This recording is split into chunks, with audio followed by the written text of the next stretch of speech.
In February 2022, Vladimir Putin made a gamble. As Russian tanks rolled across the Ukrainian border, he wasn't just invading a neighbor, he was trying to reshape the world order. He expected Ukraine to collapse in days. He expected NATO to squabble and stall.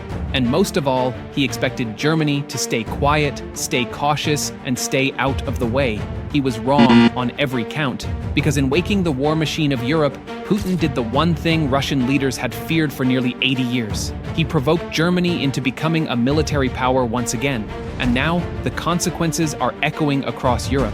Germany is building something Putin hoped would never rise again: a disciplined, resurgent European superpower with money, motive, and memory.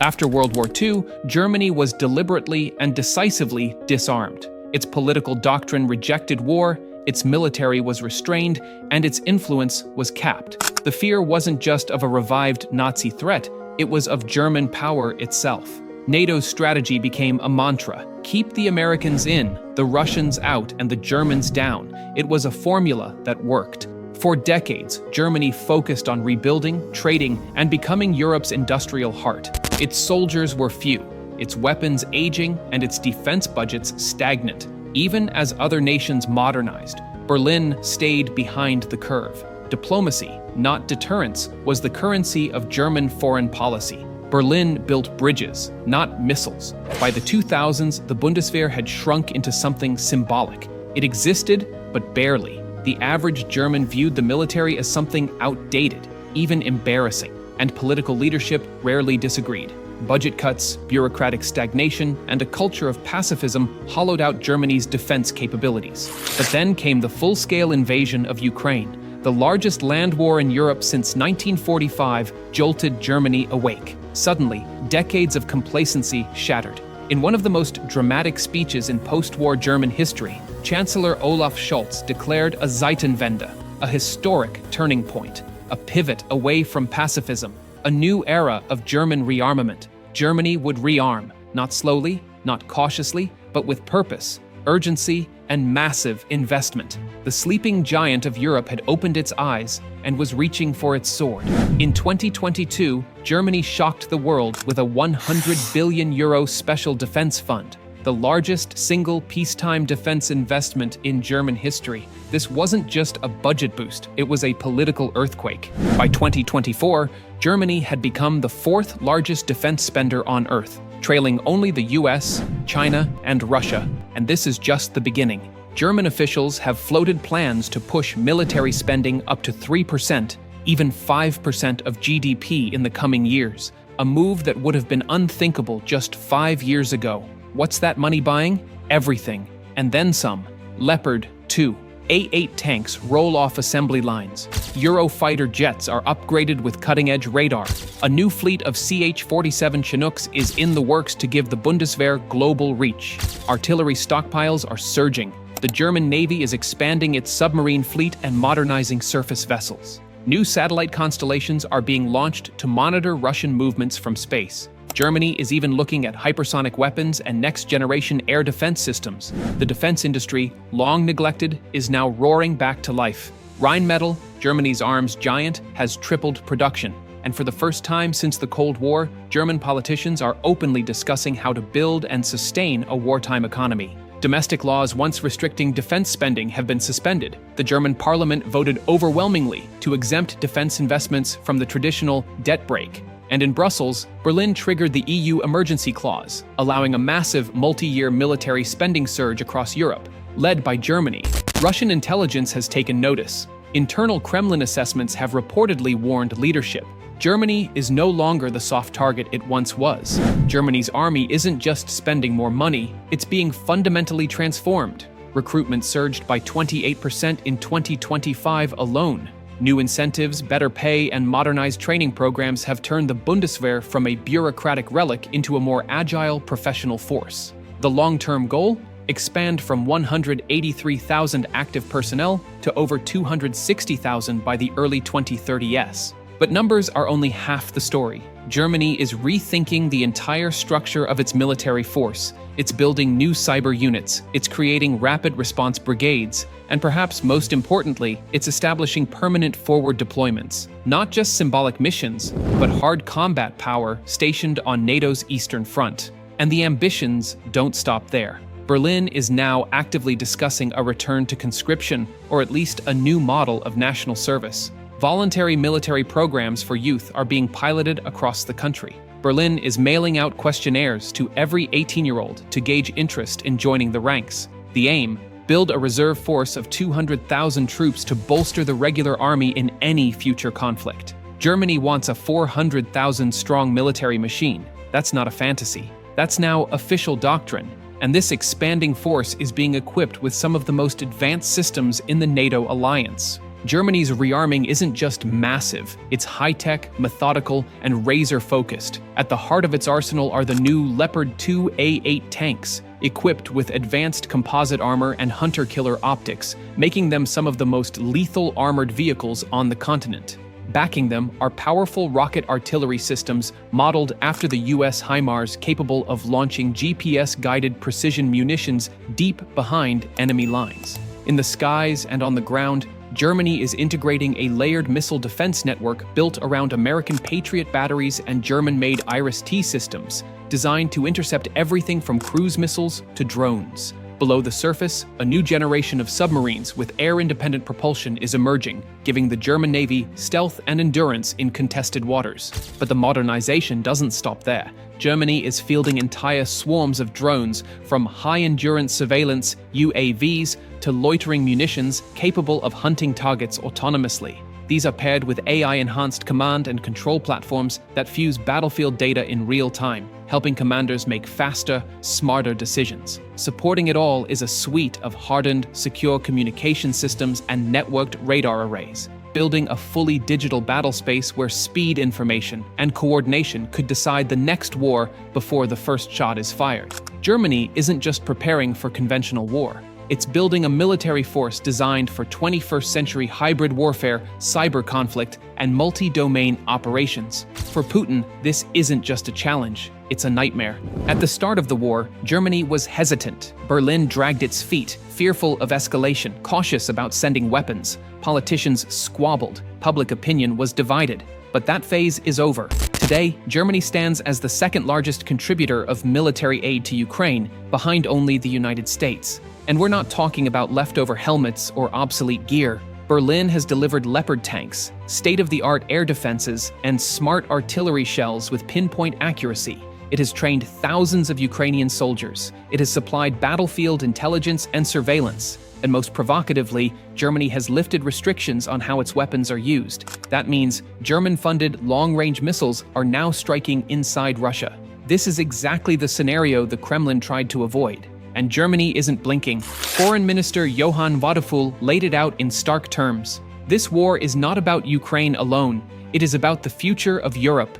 It is about stopping the return of imperial conquest. Germany is also pushing allies to match its tempo. It's lobbying the EU for faster arms deliveries. It's encouraging NATO to expand forward deployments. And it's begun calling for a European defense union, a military bloc within the bloc. The rhetoric has changed. The policy has changed. The posture has changed. Germany is no longer whispering from the sidelines. It's taking a leading role. Russian state media calls Germany a rearmed threat. Russian diplomats warn that Germany is once again building the engine of European war. But inside NATO, the reaction is very different. Germany is being welcomed as a pillar of European security. For the first time since the Cold War, German combat units are permanently stationed in the Baltics. German ships are patrolling the Red Sea. German fighter jets are training for high-intensity air campaigns. German defense contractors are signing joint venture agreements with Finland, Sweden, and Poland. This isn't symbolism, it's readiness. As Germany reawakens militarily, the geopolitical chessboard is shifting at a pace unseen since the Cold War. For decades, France and the United Kingdom shared the informal title of Europe's military backbone. But now, Berlin is making a move to claim that mantle, and it's doing so with a boldness that's catching both allies and adversaries off guard. This is no longer just about defense budgets. It's about political will, industrial might, and strategic ambition. Germany is calling for tighter European defense integration.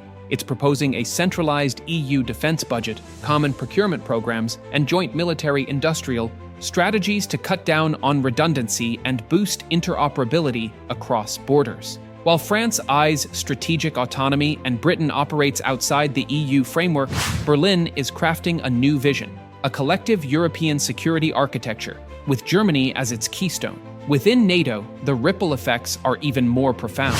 The alliance now leans heavily on Germany's resurging military-industrial complex, its logistics network, and its expanding pool of deployable forces. With the US increasingly focused on the Indo-Pacific theater and wary of overextension, Germany is rapidly becoming the backbone of NATO's European strategy, particularly in Central and Eastern Europe. But trust isn't built overnight. Countries like Poland, Estonia, Latvia, and Lithuania welcome Germany's military revival, but their enthusiasm is cautious. They remember history. They remember the cold calculations of empires past. Berlin knows this, and that's precisely why it's doubling down on transparency and forward presence. German troops are now permanently deployed in Lithuania. Germany leads multinational battle groups. It funds infrastructure projects across NATO's eastern frontier and is offering security assurances backed by hardware, not just words. To reinforce that commitment, Germany has pledged a full brigade,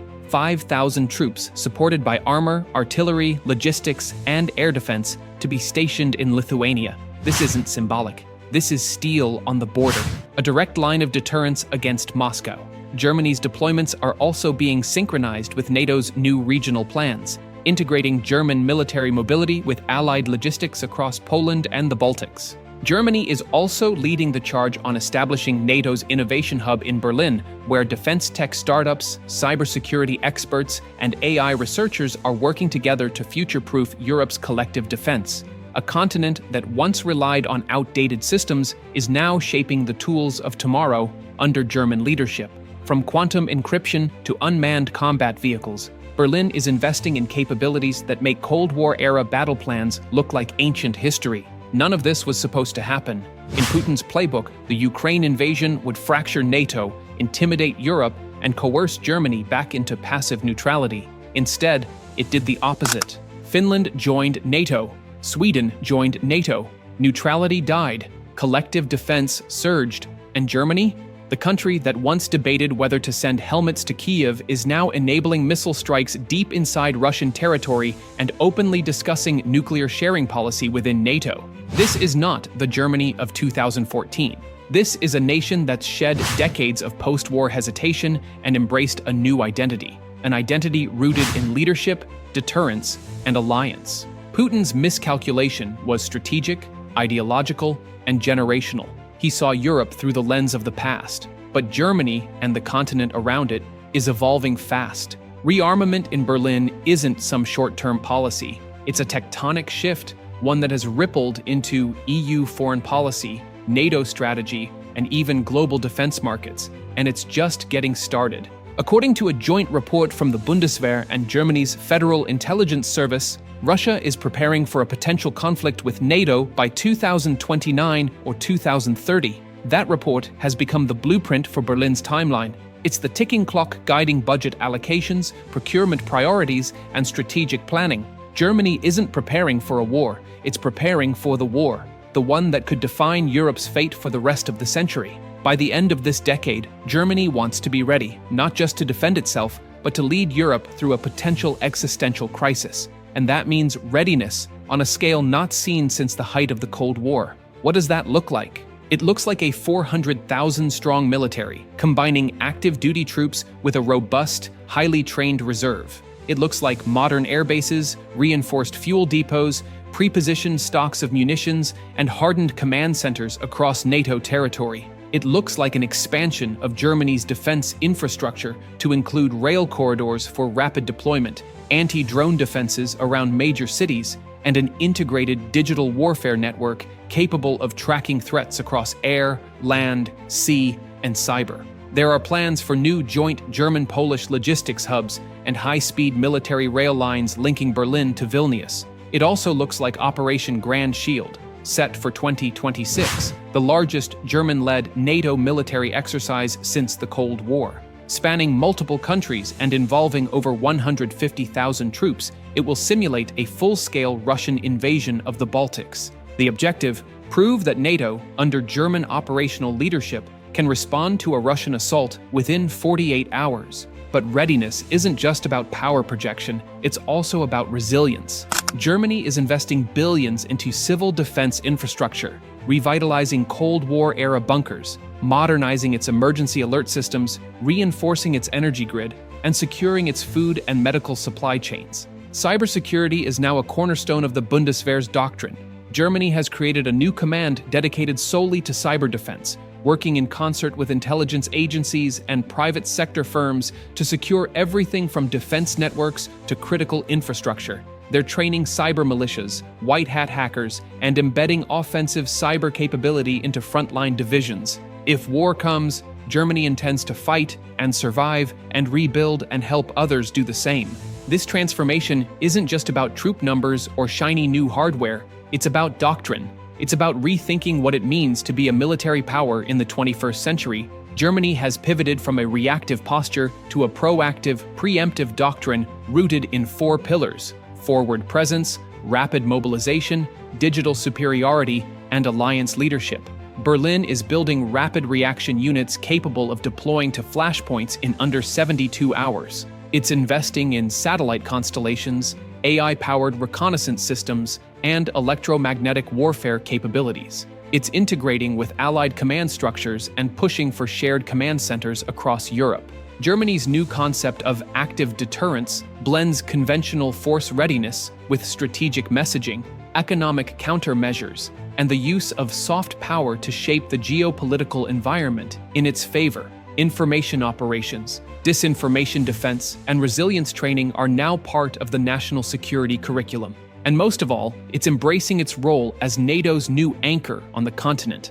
This isn't about competing with the US or overshadowing France. It's about stabilizing the center of gravity for all of Europe. Politically, this shift is backed by ironclad resolve. Chancellor Friedrich Merz, elected on a platform of national security and Western solidarity, has stated bluntly, "Peace without strength is fantasy. Europe's peace must be protected by European steel." Merz has accelerated procurement pipelines, fast-tracked defense legislation, and appointed a new generation of pro-NATO, pro-reform military leaders. The Bundeswehr is no longer a sluggish bureaucracy. It's being reshaped into a lean, modern, war-ready institution. The reforms include overhauling officer training, digitizing supply chains, and integrating women into combat roles at unprecedented levels. Germany is also spearheading talks on creating a European Security Council within the EU framework, a centralized body to coordinate military policy, intelligence sharing, and crisis response. It's another sign that Berlin isn't just thinking about today's threats, it's preparing for tomorrow's responsibilities. From Arctic deployments to Indo-Pacific maritime missions, Berlin is preparing to project power globally, not out of imperial ambition, but out of recognition that European security now begins far beyond its borders. Germany isn't just back. It's transforming into the very power Putin feared it could become. A nation with the economic muscle of a superpower. A nation armed with cutting-edge technology and strategic foresight. A nation willing to confront threats, not just rhetorically, but militarily. This isn't a return to the past. It's a reinvention for the future. The question now isn't whether Germany can rearm, it's what happens after it does. What role will Germany play when NATO faces its next major test? When hybrid threats challenge European cohesion? When gray zone warfare bleeds across borders? Because by 2030, the sleeping giant won't just be awake, it will be standing at Europe's front line, armored, prepared, commanding drones and satellites, and staring directly at the Kremlin. And for Putin, that may be the most terrifying scenario of all.